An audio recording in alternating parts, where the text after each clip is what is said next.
Zdravo drugari, danas vam donosim priču o jednom od najlepših i najzabavnijih romana srpske književnosti za decu, Hajduci Branislava Nušića.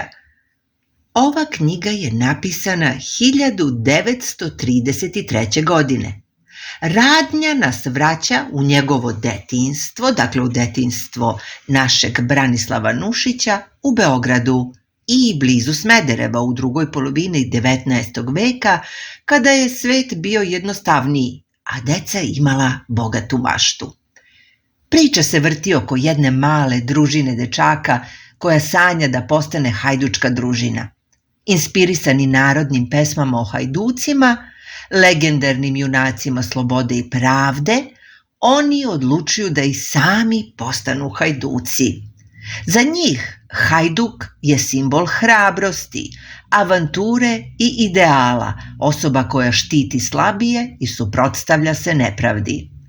U ovoj družini imamo 7 likova, svaki sa svojim nadimkom i osobenošću. Žika Dronja, nazvan Dronja jer je bio mršav, sve mu je visilo, izgledao je rasturen, često mu je odeća bila neuredna.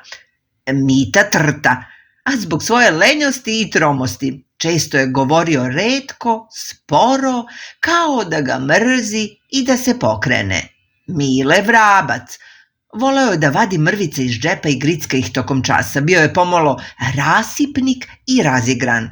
Sima Gluvać, nazvan Gluvać jer se pravio da ne čuje kada je nešto nejasno ili kada ga učitelj pita nešto što ovaj nije znao.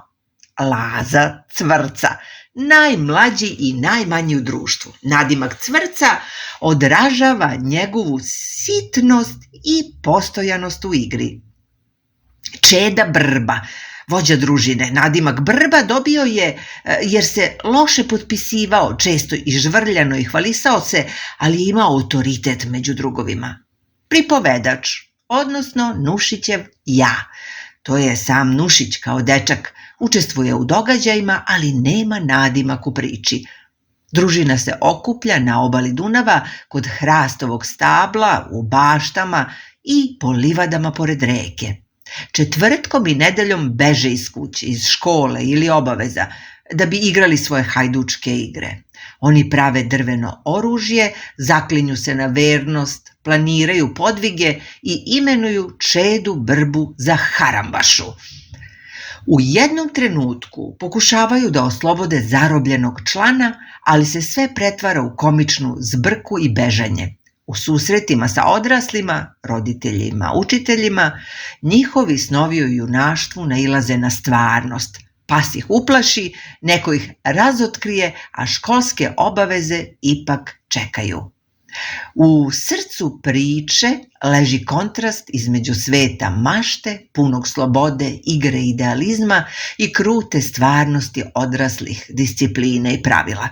Upravo u tom raskoraku nastaje humor i toplina. Dečaci zamišljaju velike podvike, a istina je da beže pred psom.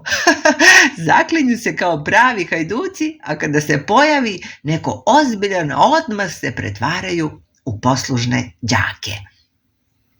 Ipak, roman nije samo smešna dečija igra, on nosi i dublja osjećanja. Nušić piše sa setom, seća se detinjstva, koje je jednom probuđeno i više se ne vraća u istom obliku. Čitaoci osjećaju nostalgiju, toplinu i razumeju koliko je dragoceno vreme kada snovi nisu opterećeni realnošću. Jedna važna poruka romana jeste moć zajedništva. Uprkos razlikama, svađama i izazovima, družina ostaje povezana. Prijateljstvo, uzajamna podrška i razumevanje čine ih hajducima, ne zbog velikih dela, već zbog načina na koji se druže i kako dele svoje snove. Još jedan sloj priče leži u simbolici hajduka. Deca ne vide hajduke kao pljačkaše ili nasilnike, već kao pravedne osvetnike. U njihovoj verziji nema pohlepe, korupcije ni osvete, samo idealizam.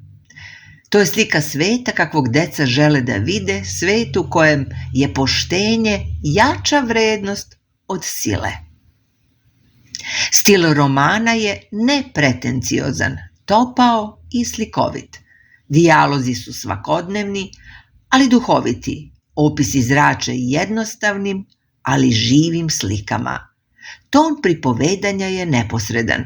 Ponekad kao da dete priča drugaru, ponekad kao da zreli čovek se osvrće na svoje dane prošlosti.